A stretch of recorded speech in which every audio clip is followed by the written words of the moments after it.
River rafting করার পর এই মুহূর্তে আমরা চলে যাচ্ছি দেবপ্রয়াগে। তার মাঝখানে লাঞ্চ করবো। সব কীরকম এক্সপিরিয়েন্স লাগলো রাফটিংয়ের এক্সপিরিয়েন্স, আমার প্রথমবার, তোমাদের কীরকম লাগলো অবশ্যই জানিও। আমি একবার কস্টিংটা শেয়ার করে দিচ্ছি। এটা 16 কিলোমিটারের রাফটিং ছিল। 16 কিলোমিটার রাফটিংয়ে পড়লো 750। আর আমি নিজে তো ভিডিও করেইছি, তোমরা যেটা দেখলে। আরেকটা যে পিওভি ছিল, যেটা যিনি আমাদের গাইড ছিলেন তার যে ক্যামেরাটা ছিল, সেটাতে আমার পড়লো 750। কারণ আমরা দুটো, মানে ওনারা একজন ফ্যামিলি ছিলেন যেটা দেখলে, আর আমার দুজন মিলে আমরা শেয়ার করলাম 750। তো তোমরা দুটো পয়েন্ট অফ ভিউ এখানে পেয়ে গেলে। তো তোমরা এলে অবশ্যই কিন্তু রাফটিংটা করো, একদম সেফ, কোনো অসুবিধা নেই।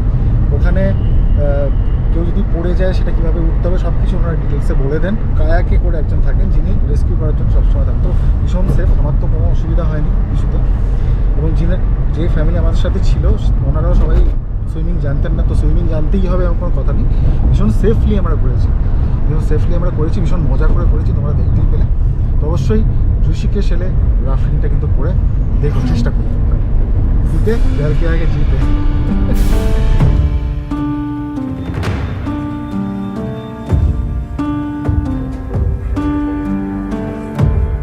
আচ্ছা, আমরা ঢুকে পড়েছি একটা হোটেলে খেতে।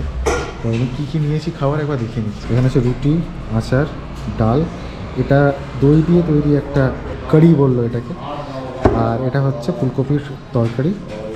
এখানে আছে মূলো, তার সঙ্গে একটা চাটনি, আর এখানে আছে আচার আর রুটি। মাসিমণি সেম নিয়েছে, শুধু মাসিমণির রুটি আর ভাত, চাওয়াল বলছি আমি, ভাত দুটোই আছে। এই প্লেটগুলো আমাদের পড়েছে 100 টাকা করে। তো আপাতত খেয়ে নিয়ে আবার বেরিয়ে যাবো আমরা দেবপ্রয়াগের দিকে, তারপরে রুটি। আমরা যখন কালকেও খেয়েছিলাম সেখানে কিন্তু খাওয়ার সাথে মূলো দিয়েছি, মূলো পুদিনার চাটনি দিয়ে একটা স্যালাড টাইপ, সেটা কিন্তু খুব একটা খারাপ না, বেশ ভালো। মূলোটা কিন্তু ঝাল নয়, ঝাল মূলো এরকম নয়। এখানে কিন্তু মূলো খাওয়ার চল একটা ভীষণভাবে আছে। ঝাল মূলো যেটা আমরা ওখানে খাই, অ্যাকচুয়ালি এটা সেরকম ঝাল মূলো না। খাওয়ার ব্যাপারটা যে নিজস্ব টেস্টের উপর নির্ভর করে। আমার একটু ডিফারেন্ট খাবার খেতে বেশ ভালোই লাগে, এটা বেশ এনজয় করছি খাওয়া। এটা বেশ লোকাল ফুডের মতো বিষয়টা আছে, মানে জিনিসটার মধ্যে।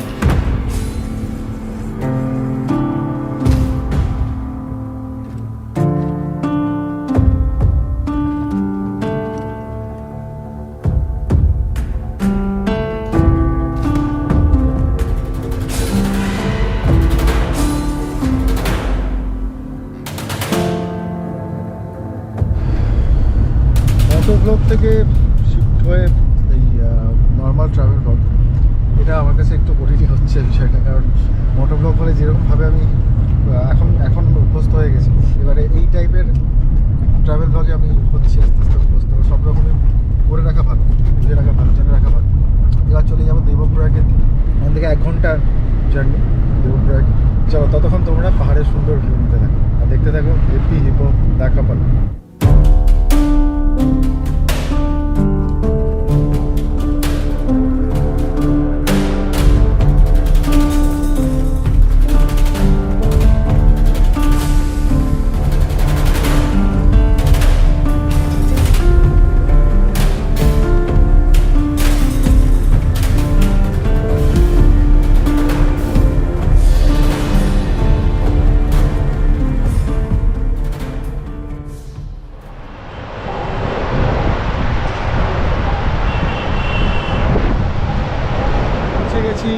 দেবপ্রয়াগ ভীষণ সুন্দর একটি জায়গা, এবং যত উপরে উঠছে আস্তে আস্তে যে প্রাকৃতিক সৌন্দর্য সেটা বাড়ছে, কমছে না, খুব স্বাভাবিক ছিল।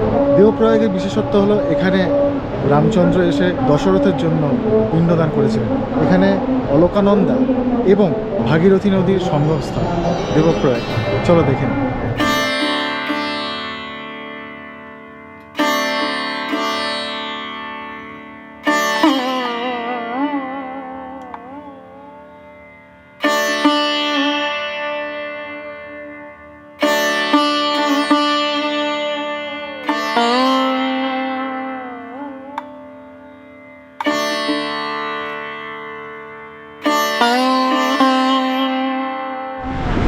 এই যে আমার পেছন দিকে দেখতে পাচ্ছ, ওই জায়গাটাতেই হচ্ছে মূলত যে সঙ্গমটা সেটা।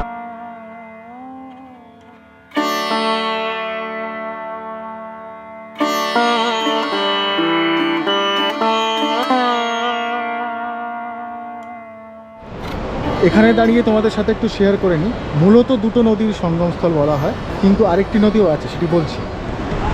আমার ডান দিকে মানে আমার পেছন দিক থেকে যে নদীটা আসছে দেখতে পাচ্ছ, একদম নীল রঙের, একটু যদিও দুটোর রঙই নীল, নীল নদীটা, এটা হচ্ছে ভাগীরথী নদী। এবং বাঁ দিকে যে নদীটা দেখতে পাচ্ছ, এই বাঁ দিকে নদীটা হচ্ছে অলকা নদী। এই দুটো যখন মিশছে, এখানে সঙ্গম হচ্ছে, সেটা কিন্তু গঙ্গা হচ্ছে। কিন্তু বলা হয় যে এখানে কিন্তু সরস্বতী নদীও আছে, অন্তঃসলীলা নদী, দেখা যায় না ছোট নদী, একসাথে মিশে গিয়ে কিন্তু গঙ্গা হয়ে সমতল ভূমির দিকে এগিয়ে চলেছে।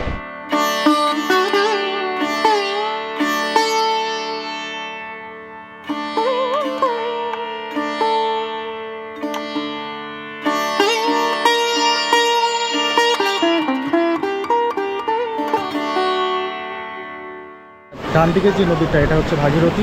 বাঁ দিকে এই যে নদীটা এখান থেকে আসছে, এটা হচ্ছে অলকানন্দা। এই অলকানন্দাকে গিয়ে আমরা আবার পাবো রুদ্রপ্রয়াগে।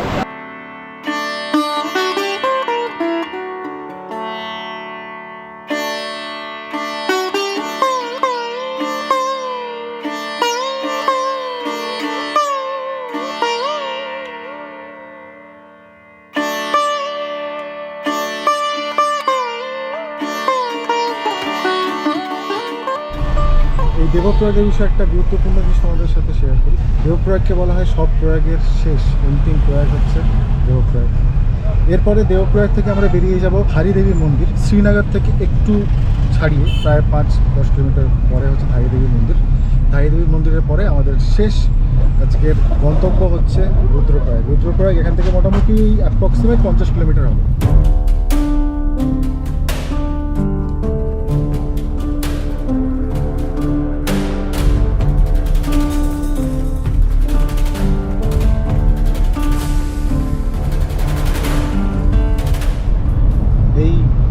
হিমালয়াসের প্রকৃতি কিন্তু অসাধারণ, বিশ্বাস করো। মানে হয়তো আমি ক্যামেরাতে তুলে ধরতে চাইছি, জানি না কতটা পারছি সেটা, কিন্তু সত্যি কথা বলতে চোখে না দেখলে এই সৌন্দর্য না বোঝা যায় না। একটা মানে ছোট্ট আফসোস হয়ে যাচ্ছে, সেটা হচ্ছে যে আমি অনেককে দেখছি এখান থেকে যারা রাইড করছে বাইকে করে, আমি এই মুহূর্তে করতে পারছি না। সেটা একটা ছোট্ট আফসোস থেকে যাচ্ছে।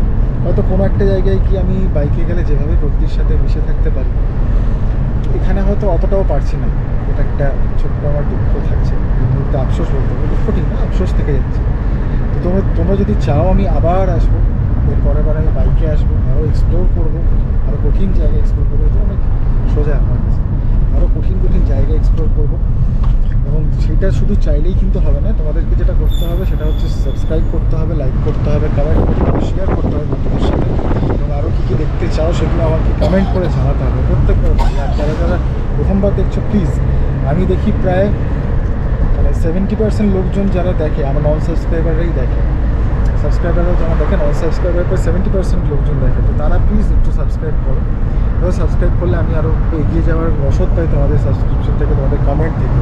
প্লিজ করো। সামনে দেখতে পাচ্ছিলাম রাস্তায় সুন্দর কার্ভস, এগুলোতে বাইক নিয়ে একবার আসতে চাই। প্লিজ প্লিজ একটু সাপোর্ট করো, কমেন্ট করে জানাও কেমন লাগছে তোমাদের এই উত্তরাখণ্ড।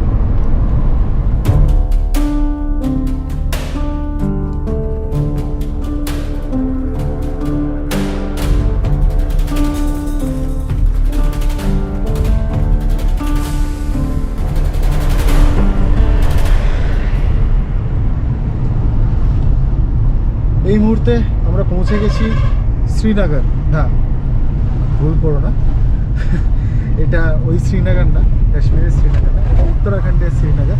আর মোটামুটি 10 কিলোমিটার পরে ধারী দেবীর মন্দির ঢুকবো। শ্রীনগর টাউনটা এই মুহূর্তে টাউনের মধ্যে আছে। আবার বলছি, ভুল করো না, এটা কিন্তু কাশ্মীরের শ্রীনগর না, এটা উত্তরাখণ্ডের শ্রীনগর।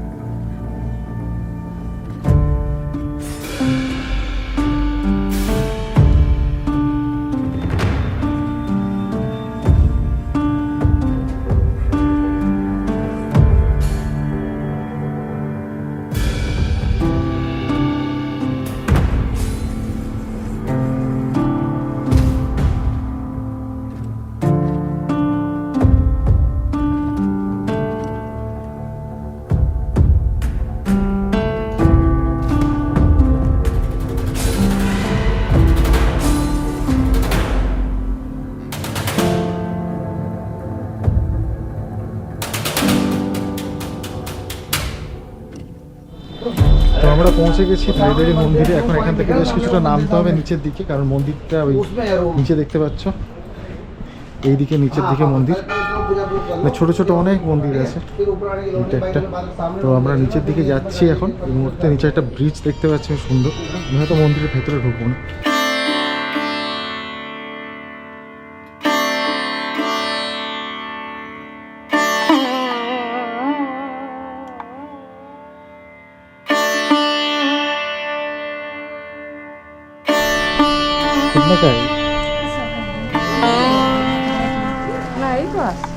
थाली वाली है ना।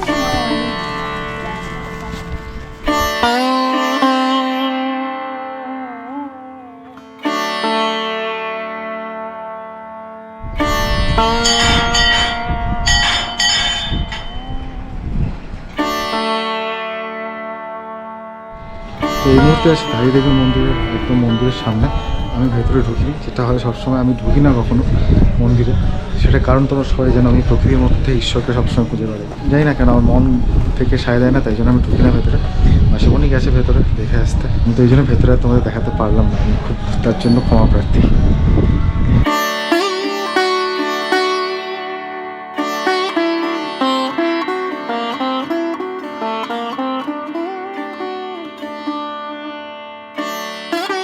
এখানে সুন্দর বসার জায়গা করা আছে, এখানে তুমি বসতে পারো, কিছুক্ষণ সময় কাটাতে পারো। আমরা এসেছি একদম বিকেলবেলা, পরন্ত বিকেল দেখা যাচ্ছে দূর পাহাড়ে, ওইখানে আস্তে আস্তে সূর্যাস্তটা দেখা যাচ্ছে। বেশ সন্ধে হয়ে এসছে অলমোস্ট প্রায়, কিন্তু অসাধারণ অসাধারণ। এই জায়গাটায় বসলে তুমি মানে ভীষণ একটা শান্তি পাওয়া যাবে। এই হচ্ছে প্রকৃতি, এইখানে দেবতার মন্দির, আর এখানে হচ্ছে প্রকৃতির মন্দির, দুজন পাশাপাশি একই সাথে।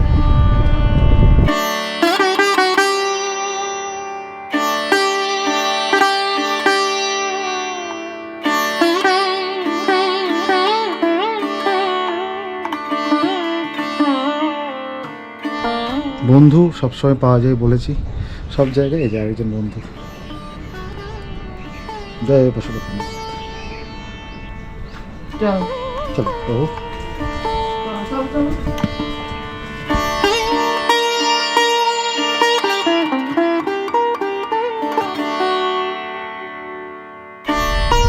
একদম সন্ধে নেমে এসছে এই মুহূর্তে।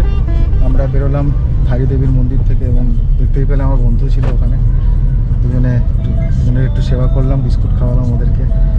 আমার মানে এটাই মনে হয় যে ঈশ্বর তো আছে, সবাই তাকে প্রসাদ দেয়, কিন্তু এদের প্রসাদ কে দেয়, এদেরকে কে খাওয়ায়? খুব বেশি তো লোকজন খাওয়ায় না। এটাই আমার পুজো, এটাই ঈশ্বরের প্রতি আমার প্রসাদ বলতে পারে। স্বয়ং পশুপতিনাথ এসছেন আমার সাথে, এটাই ঈশ্বর আমার কাছে। এখন চলে যাবো রুদ্রপ্রয়াগ। আর আমি এখন ভিডিও করছি না, এখন সন্ধে হয়ে এসছে, অন্ধকার হয়ে এসছে, আর কিছু দেখানোর নেই। একদম রুদ্রপ্রয়াগে ঢুকে, হোটেলে ঢুকে তোমাদের সাথে কথা বলছি। আর যারা প্রথমবার দেখছো তারা কিন্তু অবশ্যই লাইক, কমেন্ট, শেয়ার, সাবস্ক্রাইবটা করো। আর আমি দূরে দেখতে পাচ্ছি পাহাড়ের গায়ে কিন্তু সুন্দর পূর্ণিমার চাঁদ উঠেছে। আমি জানি না কতটা গোপ্রতে ধরতে পারবো, বাট তাও চেষ্টা করছি। দেখো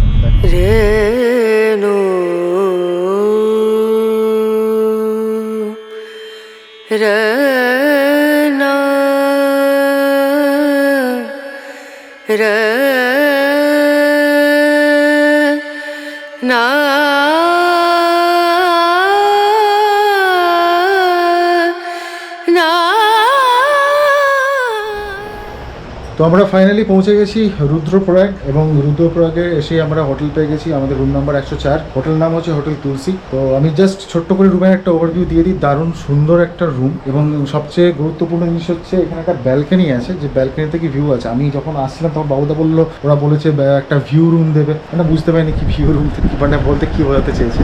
বাট এখানে দেখতে পাচ্ছি একটা সুন্দর ব্যালকনি আছে, এখানে সকালবেলাটা কিন্তু দারুণ দেখতে লাগবে। আচ্ছা, রুমের একটু ওভারভিউ দিয়ে দিই। একটা বড় সোফা আছে, বিশাল বড় সোফা। এখানে বসার জায়গা নর্মাল যেটা থাকে, টিভি সামনের র্যাক। এখানে আছে একটা প্রমাণ সাইজের আয়না, ড্রেসিং টেবিলের মতো পুরোটাই আর কি। এখানেও একটা টেবিল আছে দেখতে পাচ্ছি আমি। টেবিলের দুদিকে এদিকে ব্যাগ রাখা আছে, দেখো একটা টুল, বসে এখানে চা খাওয়া যেতে পারে বা যে কিছু প্রয়োজনে ব্যবহার করা যেতে পারে। ঢুকেই সবচেয়ে ইন্টারেস্টিং হচ্ছে এই হচ্ছে দরজা, লুকি এখানে রেক করা আছে, দেখতে সুন্দর নরম সরম রেক, আমি জানি না এর জন্য করা, হয়তো ব্যাগ রাখার জন্য বা জুতো লঙ্গেস রাখার জন্য জায়গাটা করা আছে। পরিষ্কার পরিচ্ছন্ন একটা সুন্দর বাথরুম, নর্মাল গিজার লাগানো আছে, এবং এই দিকটা আমি একটু দেখাই, ঘাসের দিয়ে সুন্দর বেশ একটা লাইনিং করা আছে। সর্বোপরি হচ্ছে এই বেড খুব সুন্দর, এখানেও একই ব্যাপার, শুয়ে ভীষণ আরাম হবে আশা করি। তো এই হচ্ছে ব্যাপার, পাখা আছে এখানে। এই হচ্ছে ওভারভিউ, আপাতত এখানেই আমি বন্ধ করছি, কারণ এরপর আবার এখানে এসি আছে। আচ্ছা দেখে নাও, রুদ্রপ্রয়াগে এসি, তার মানে এখানেও যা উষ্ণায়ন হয়েছে এখানেও এসি লাগছে, ভাবতে পারছো তার মানে কতটা গরম এখানে থাকে, যার জন্য ওই জন্য এসে এখানে এসির প্রয়োজন হতে পারে, জানি না, রুদ্রপ্রয়াগে দাঁড়িয়ে এসি। দেখতে থাকো হিপ্পি হিপো দ্য কাপল। তো এখন ঘড়িতে বাজে প্রায় 11:15। আমাদের খাবার দিয়ে গেছিলো আসলে 11:10টার সময়, কিন্তু আমার এক বন্ধু ভান্ডারি, তোমরা অনেকেই নাম শুনেছো, আগেও আমার লিনসামঙ্গে যখন আমি ট্রেক করতে যাই সেইখানে আমি বলেছিলাম ভান্ডারির কথা, যে আমাকে গাইড করেছিল কীভাবে ট্রেক করবো সেটার জন্য। তো ও ফোন করেছিল, ও একটা জায়গায় ঘুরতে যাবে, তো আমি ওকে বললাম যে ভাই তুই ঘুরতে যাবি, তুই এত ঘোরাফেরা করিস, তুই আমার কাছে সাজেশন চাইছিস? তো সেটা না, বিষয়টা হচ্ছে যে ও একটা, ওরা একটু রিল্যাক্স করে কোথাও ঘুরতে যেতে চাইছে, তো আমাদের সেইটা নিয়েই কথা হচ্ছিল, এটা ভান্ডারি দেখবে পরে, এই জন্য আমি বললাম। আর বিশেষ করে এতক্ষণ ধরে দুজনে কথায় মশগুল হয়েছিলাম, অনেক কথাবার্তা হলো, অনেকদিন পর ফোন করেছে। এবং এখন এই মুহূর্তে কি খাওয়া দাওয়া করছি সেটা তোমাদের দেখিয়ে দিচ্ছি, দেখিয়ে আজকের ভিডিওটা আমি শেষ করছি। ডাল মাখনি, মটর পনির, রুটি, আর আছে স্যালাড। আগামীকাল আমরা রুদ্রপ্রয়াগটাকে এক্সপ্লোর করব, সে বিভিন্ন জায়গায় যাব, কি কোথায় জায়গায় যাব সেগুলো তো অবশ্যই তোমাদেরকে সাথে আমি শেয়ার করব, যতটা পারছি চেষ্টা করছি এই সৌন্দর্যগুলো তুলে ধরার। কিন্তু বিষয়টা হচ্ছে তোমরা যদি না আসো তাহলে কিন্তু সৌন্দর্যগুলো উপভোগ করতে পারবে না। আরও সৌন্দর্য উপভোগ করার জন্য কি করতে হবে, তোমাদেরকে সাবস্ক্রাইবটা করতে হবে, লাইক করতে হবে, কমেন্ট করতে হবে, ইনস্টাগ্রামে ফলোও কিন্তু করতে হবে। ইনস্টাগ্রাম আইডি হচ্ছে hippyhip_CPL। আর যদি তোমরা এইভাবে আমি যেভাবে ঘুরছি বা আগেও যেভাবে গিয়েছি আমি তোমাদেরকে বলেছি, তো সেইভাবে যদি তোমরা ট্যুর অর্গানাইজ করতে চাও, তো নোভা ট্রাভেলস আছে, নোভা ট্রাভেলসের বাবুদের নাম্বার আমি স্ক্রিনের নিচে দিয়ে দেবো বা ডিসক্রিপশনে থাকবে, যদি না থাকে দিতে ভুলে যাই আমাকে ডিএম করো বা কমেন্ট করো, আমি দিয়ে দেবো তোমাদেরকে নাম্বার। ভীষণ স্মুথলি ঘোরা হচ্ছে আমাদের, এখন প্রায় মধ্য গগনে আছি বলা যেতে পারে। তো দেখতে থাকো Hippie Hippo the couple, comment করে জানাও কেমন লাগলো। আজকের মতো Hippie Hippo over and out from Rudraprayag.